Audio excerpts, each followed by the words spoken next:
Saludamos al señor Livio Gutiérrez, diputado provincial. ¿Cómo le va, Livio? Un gusto que esté con nosotros. Muy buenas noches para todos, muy buenas noches para la audiencia. Livio Gutiérrez, de Las Breñas, pero bueno, ya usted vive, va y viene, vive en ese... Sí. Voy y vengo y sí, la verdad que hoy por hoy estamos bastante conformes, por lo menos en nuestra región, con respecto a la cuestión productiva. Empezó la cosecha, se despejó, así que bueno, estamos con toda la expectativa de todo el sector productivo del sudoeste. Entendemos que hay que fortalecer el sistema productivo de la provincia. Tenemos que tener una visión programática de acá 15, 20 años de la provincia. Creo que hoy por hoy el cambio climático es un tema que nos debe preocupar. Donde hoy estamos cultivando, quizás dentro de 20 años tengamos que tener ganadería. Tenemos que buscar una provincia que deje de ser confiscatoria en materia tributaria y sea simplemente tributaria y con alicientes. ¿Qué te quiero decir con esto? Vos sos de Sespeña, sabés que la zona de Sespeña, Quitiripi, todas esas tierras están desgastadas, complicadas, y sigue habiendo presión tributaria sobre los pequeños, los medianos, y creo que hay que buscar un sistema en el cual generar que ese tributo termine ganancioso. ¿Qué te quiero decir con esto? A ver, si un productor paga 500.000 pesos de tributos de rentas, creo que hay que buscar un voucher para fertilizar el suelo por 250.000 pesos, porque indirectamente va a producir más el año siguiente y va a generar mejores tributos. Es decir, creo que tenemos que salir de este fiscalismo fuerte que tiene la provincia, empezar a buscar una provincia con mucho más transparencia. Es lo que reclamaba él recién, ¿no? Creo que si comparamos un poco lo de los colectivos con lo que pasa con la empresa SECHEP, fíjense que durante casi año y medio no se pagó la boleta al mayorista y ahora se presenta como una gran cosa la renovación, o por lo menos la renovación de una deuda de 20.000 millones que endeudó la provincia Pérez Pons por los próximos 10 años. Pero esas boletas las pagamos, ¿dónde está la plata? Entonces, me parece que hay una matriz que hay que cambiar y en ese cambio estamos trabajando con Juan Carlos Polini, con Delfina Virabé, que estuvo hace un rato, y trabajando con los equipos, ¿no? Ahora tiene que haber también una mirada, Livio, y alguna vez ya lo hablamos esto, inclusive con vos, con el doctor Rosa.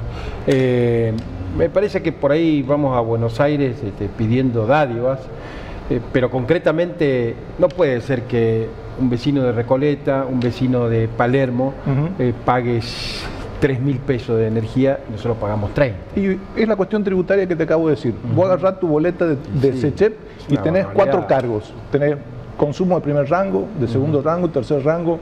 Tenemos dentro de la boleta de SECHEP... Nosotros estamos subsidiando Buenos Aires. Mirá, tenemos dentro de la boleta de SECHEP un impuesto que creó Capitanich, que es el cargo específico variable. Eso otras provincias no lo pagan. Y en una boleta de 7.000, 8.000 pesos, cuando vos ves el cargo específico variable, que se supone que es para hacer obras, son 700, 800 pesos. Si vos le sacás los impuestos provinciales y rebajás el IVA a la mitad, como propuso Juan Carlos en el Congreso de la Nación, en la boleta SECHEP, automáticamente abaratás el costo de la boleta un 27%. Lo del IVA es muy bueno eso, es muy bueno, pero tenemos que pelearlo todo junto, ¿no? Juan Carlos no puede solo. Obviamente, tenemos que pelearlo todo y sobre todo el norte del país. Porque nosotros no te olvides que en el tiempo del kirchnerismo estuvimos subsidiando el sistema eléctrico de Santa Cruz. En la boleta de la luz había una ley nacional que nos obligaba a los chaqueños a pagar Santa Cruz hasta tanto se sube. Bueno, de hecho hoy las zonas frías tienen más beneficios que nosotros. Obviamente, ¿y para cuándo los beneficios son las cálidas? Hoy parece que acá el aire en muchos días y en muchas casas no es un lujo. Totalmente. Aire acondicionado. Es absolutamente necesario, absolutamente necesario. Y ahora indirectamente vas a tener nuevos aumentos. ¿Por qué? Porque en febrero terminó el beneficio de hasta 650 kilowatts, ahora bajó a 550 porque empezamos el otoño, ya tenés un aumento ahí en el kilowatt número 551. Entonces, creo que hay que trabajar esos temas, utilizar las recaudaciones para la transición energética. No tenemos inversiones en transición energética, podríamos tener energía solar. Hay un proyecto de mi autoría donde el tema de la sequía, por ejemplo, el tema del costo altísimo que tiene la electrificación rural, que el gobierno de la provincia ayude a solventar todo lo que son las extracciones de agua, es decir, las bombas sumergibles con energía solar que andan muy bien, ustedes lo deben ver en las exposiciones. Es decir, tenemos que tener una visión, hay mucho por hacer y muchas cosas que creo que no son tan difíciles, que tenemos que buscar cosas comunes, es decir, Generalmente cuando nos llaman al diálogo, la agenda es del gobernador. Cuando a mí me llaman un diálogo, cuando tenga 3 puntos el gobernador y yo lleve 3 puntos, ahí podemos dialogar sobre esos 6 y quizás coincidamos en 2. Bueno, que no empiece a hablar Coqui porque va a tocar los 3 puntos él solo. No, pero 3 de él y los 3 tuyos. Claro, es posible. Lo que pasa es que tenemos que dejar de pensar en lo individual y empezar a pensar en lo colectivo, sobre todo por los chicos. Sobre todo por los chicos, por los jóvenes que hoy por hoy están bastante frustrados, con mucha razón además, y me parece que ese cambio lo tenemos que dar desde la política, reincorporar a esos sectores que fuimos perdiendo en la política por ineficacias propias, por ineficacias de los demás, pero me parece que tenemos que buscar un futuro mejor. ¿Cómo se hace para recuperar nuestro sector de pymes, que está postergado, la alta presión tributaria? Acá estuvo sentado Germán Dahlgren hace un mes y nos dice prácticamente de 100, 70 se lo está llevando el Estado en recaudación impositiva. Hablamos de Estado provincial y nacional, ¿no? Es lo mismo, te la sacan del bolsillo. ¿Cómo se hace para recuperar eso? Yo creo que hay que aminorar los gastos superfluos, es decir, yo no hablo de achicar el Estado, hablo de bajar los gastos superfluos porque hay demasiados. El Chaco tiene recursos que son importantes, somos 4ª provincia a nivel de coparticipación y tenemos el padrón número 11.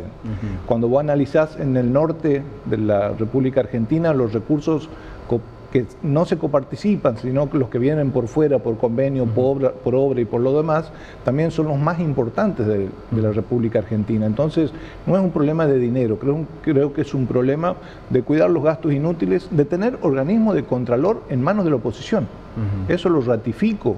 ¿Por qué? Porque vos no podés tener los organismos de contralor militantes del partido que lo pone digamos, Defensor del Pueblo, Fiscalía de Investigación Administrativa, Tribunal de Cuentas, tiene que estar en manos de la oposición, porque el que comparte con vos 15, 20 años de militancia termina designado en un cargo que te tengo que controlar. Evidentemente eso no funciona, no está bien. Diputado, ¿cómo cree que va a terminar esta compulsa con la Corte Suprema y el Gobierno Nacional? No, yo creo que hay está muy exacerbado el tema, hoy lo planteé en el debate.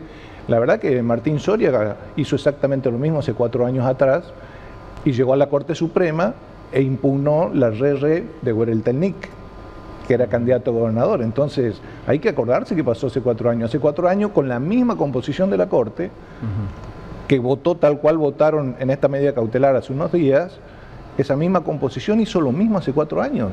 La misma Corte. ¿Por qué no tomaron la decisión antes y la tomaron ahora cerca de las elecciones? Es una definición que me parece que es la crítica más fuerte que se puede hacer y no la crítica jurídica, porque además estamos criticando una medida cautelar, no estamos criticando el fondo del asunto. Hay que ver cómo es el derecho público de cada una de las provincias y cuál se suspende 4 o 5 días antes. Y cuál es la forma en que llegás a la Corte. Si vos vas por vía originaria o llegaste a través de un recurso de queja. Entonces me parece que esa situación no hay que exacerbarse, hay que esperar la definición total de la Corte cuando falle sobre el fondo del asunto, pero a ver, los antecedentes jurídicos te los estoy contando. Martín Soria, ahora que se desgarra la vestidura, hizo exactamente hace 4 años lo mismo para impugnarlo a Huereltelnik y hoy resulta que está enojadísimo y pide el juicio de la Corte. Y la misma composición de la Corte que le hizo lugar a él en el planteo de hace 4 años. Entonces, me parece que hay que ser cuidadoso en los términos jurídicos y sobre todo, más que la opinión, yo creo que hay que tener la opinión de los afectados y del propio pueblo. ¿Cómo está, Livio, el radicalismo a poco tiempo de las PASO? ¿Vos lo ves movilizado? Sí, totalmente. Sí, totalmente. La verdad que está muy, pero muy bien. Hoy por hoy la movilización interna ha sido muy fructífera. De hecho, la movilización interna del 2021 fue fructífera para nosotros. Para mí es saludable siempre. Recuerden ustedes que hicimos una gran elección PASO y después quedamos a muy poquitos puntos, fue casi un empate de 2 o 3 puntos en la definitiva de la PASO. Y ahora tenés la atracción de los concejales que están buscando sus espacios, de los intendentes. Además, nuestra lista tiene la mayoría de los intendentes, es decir, 15, 16 intendentes acompañan a Juan Carlos Polini como gobernador. Y en ese marco creo que territorialmente vamos a dar un buen ejemplo. Y sobre todo, creo que las intendencias se han manejado muy bien. Y en este caso quiero hablar de todos los partidos. Es decir, si ustedes analizan los conflictos sociales de la provincia del Chaco o los gremiales, están concentrados en la provincia. No vas a escuchar un municipio que esté de paro, que tenga problemas o que haya líos se han manejado, y eso lo digo desprovisto de toda connotación política. Los 69 municipios creo que han hecho un gran manejo, y eso creo que va a ser una fortaleza política de aquí para adelante. ¿Va a salir fortalecido el radicalismo después de las PASO? Te lo pregunto porque lo decía Peche días atrás en esta misma mesa, que a los radicales les gusta más la interna que el dulce de leche. Exactamente. Sí, nos gusta mucho. La verdad que nos gusta mucho, pero creo que tiene que ver racionalidad. A ver, Kitiripi tuvo una interna entre cuatro personas hace 4 años, y han desarrollado una gestión normal de Quitito Lobey. Yo le hice interna a Machuca en Las Breñas en el 2003, y estoy aquí y él está ahí, nos acompañamos y seguimos manteniendo la ciudad de Las Breñas dentro del radicalismo. Entonces creo que ese marco, digamos, va a ser muy útil de aquí para adelante. ¿Qué va a pasar digo, por proximidad, ¿no? Porque vos sos de la zona, ¿qué va a pasar en Charata? En Charata vamos a tener una paso pareja entre Juan Carlos y Leandro, y después veremos cómo se posiciona. Pero la intendencia, porque viene muy castigada la actual intendente de Charata. Viene muy castigada, pero la verdad es que hay que ver las definiciones de septiembre. O sea, yo primero te digo mi pronóstico de junio 18. Está bien. Y después veremos más adelante, porque ellos también tienen sus candidatos que van por fuera hasta septiembre. Entonces esa amalgama de lo que pase después de agosto de nosotros ya nos pone en carrera y ya nos legitima. Por eso es importante también esa legitimación que va a terminar después del 18 de junio. Le iba a preguntar a Livio, tema de inseguridad, que nos preocupa mucho, preocupa mucho lo que pasa en los barrios. Yo creo que hoy, si hablamos solamente de droga, estamos subestimando, porque si bien está relacionado el delito, el robo, con muchas veces o varias veces para la compra de estupefacientes, pero lo concreto es que necesitamos leyes que amparen más al vecino, que amparen más al laburante, que amparen más a las empresas. Tal cual. Es lo que intenté hacer hace un tiempo atrás con el tema de limitar el uso de los celulares. Bueno, eso le iba a decir. Creo que esa es una ley, casi una demanda social. Si uno hace una consulta, el 95% de los habitantes del Chaco quiere que se limite el uso de los teléfonos desde las cárceles, porque los más vulnerables son los adultos mayores, por la estafa, por el secuestro virtual. Mirá, desde que se sancionó la ley hasta que fue vetada, ocurrieron 2 hechos que tuvieron trascendencia pública. Uno, de una persona que estaba detenida, creo, en una comisaría de Fontana, amenazó a la ex esposa desde la cárcel. Y el otro hecho, una estafa de más de 100 estafas acumuladas en otra persona que estaba detenida con 2 celulares. La ley fue vetada, nosotros vamos a insistir en el tratamiento de la ley, por sobre todas las cosas porque asegura los derechos constitucionales nuestra ley, porque hace referencia a la instalación de teléfonos fijos, libres, que tengan un sistema pregrabado. Como era antes, tal cual.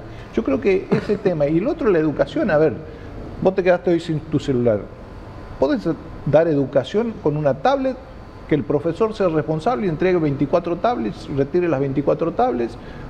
Si quieren hacer las cosas, a ver, nosotros en la legislatura, ellos en el consejo le entregan las tablets, trabajan con las tablets, cuando votamos nos retiran las tablets y chau. Es decir, se pueden hacer las cosas bien. Lo que pasa es que nosotros tenemos una cierta laxitud en casi todo, y me parece que además esa ley no tuvo...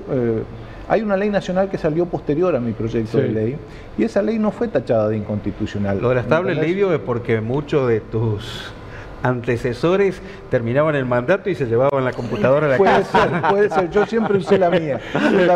La verdad que creo que el tema de la inseguridad preocupa. Estamos viendo, estuve viendo en Resistencia, el fin de semana fue terrible, homicidios, ajuste de cuentas, sucede en toda la provincia, el asesinato de este camionero, la situación gravísima. Bueno, hace 2 o 3 días balearon a un chico que en una garita acá frente al Banco de Consumo. La situación de Córdoba, que creo que hoy los liberaron a los penitenciarios de este señor que lo habían llevado a ver la novia, 6 agentes penitenciarios. ¿Por qué pasa eso? A ver, por la laxitud, por el poco compromiso, porque hay algunos jueces o juezas en este caso que como no venía dando problemas este señor, lo dejaron ir a Córdoba a ver. Cuando yo hablaba de austeridad, significa esto: si este señor quiere ver la novia, que viaje la novia, no que viaje él con 6 penitenciarios y termine asesinato un taxista en Córdoba, y fuimos noticia nacional, y realmente hay una indignación. Pero no estaba preso por robar gallinas, además, no, por haber multiasesino. Había asesinado a una joven en Córdoba Córdoba, que por eso fue condenado y después mató a un compañero de celda. Y a ese señor lo llevamos 6 penitenciarios sin notificar, parece ser, a la policía de Córdoba para que tome su resguardo. Güey, gravísimo. Es muy Entonces, cuando vos decís las estadísticas de inseguridad son buenísimas en la provincia del Chaco, porque la mayoría de la gente ya no denuncia. No hay que confundir las estadísticas con lo que realmente sucede. Porque si vos me decís a mí, aumentó el consumo de hierro estructural, buenísimo la estadística, pero no es aumentó el consumo de hierro estructural porque la gente está haciendo rejas en sus casas para protegerse. Claro, entonces no toda estadística que tiene que ver con la estructura monetaria o el discurso de un gobierno, tiene que ver con la estructura y el tejido social que está viviendo ese gobierno. Bueno, la verdad que le agradecemos, Livio, por su presencia, por estar aquí con nosotros. Y bueno, ya lo vamos a visitar. Sigue Machuca. Sigue Machuca. Y bueno, nosotros la verdad que... ¿Viene seguido Resistencia Machuca? No tanto como antes, ¿eh? Porque antes venía seguido. No demasiado, pero la verdad que La Breña está lindo, tiene una municipalidad muy ordenada, hay trabajo coordinado entre provincia y el municipio. Además lo está ratificando el pueblo siempre. Así la verdad que sí. Y bueno, nosotros la verdad que estamos con mucha, como te decía hace un rato, con mucha expectativa para estas elecciones, paso y después también tenemos un programa de gobierno que lo estamos trabajando con los equipos y decirle a los chaqueños simplemente como último mensaje para seguir esto, que se pregunten los chaqueños si están mejor o peor que hace 5 años, si están mejor o peor que hace 10 años, o están mejor o peor que hace 15 años. Cuando se hagan esa pregunta, con esa pregunta y con lo que piensen, que vayan a votar estas elecciones paso. A mí me gusta, Livio, hemos hablado, hicimos varias notas y también lo sostengo con Agustín, sacar un poco esa mirada apocalíptica. Es que el Chaco tiene futuro. Claro, porque decirle a la gente, ¿qué piensa la gente? Obvio. Si está mejor o si está peor, que decidan ellos, pero el Chaco tiene futuro. Están los discursos que son todos apocalípticos, todo negativo. Por eso planteaba la transición energética, fertilizar de nuevo nuestros suelos, ir con proyectos de gobierno a largo plazo y ponernos de acuerdo en coincidencia, decir, che, no aumentemos más los impuestos de año al sector productivo. No, es sumamente necesario. Ustedes reniegan con el tema de los piquetes. A ver, los planes en tiempo de Duhalde lo manejaban los intendentes, lo tienen que volver a manejar los intendentes y que terminar con la tercerización del plan. A ese señor lo votaron en un pueblo para que maneje un pueblo, y si hay gente que tiene una ayuda social, que cumpla las funciones que le daban antes los intendentes, que ayudaban en las escuelas, en las calles, en la infraestructura municipal. Si no es imposible eso. Obviamente. Muchas gracias a usted y muchas gracias, Livio. ¿Cuántos años tienen sus hijas? ¿Su hija? 25 tiene Florencia, qué bárbaro, ingeniera agrónoma. Qué bárbaro. Y Antonella, que estudia en el IGA, tiene 21, así que... Impresionante cómo pasa el tiempo. Impresionante. Somos el primer canal de noticias desde el interior del país. Transmite desde el histórico Chalet Rapaccioli, Resistencia, Chaco, Norte Grande Federal. Somos periodismo con historia.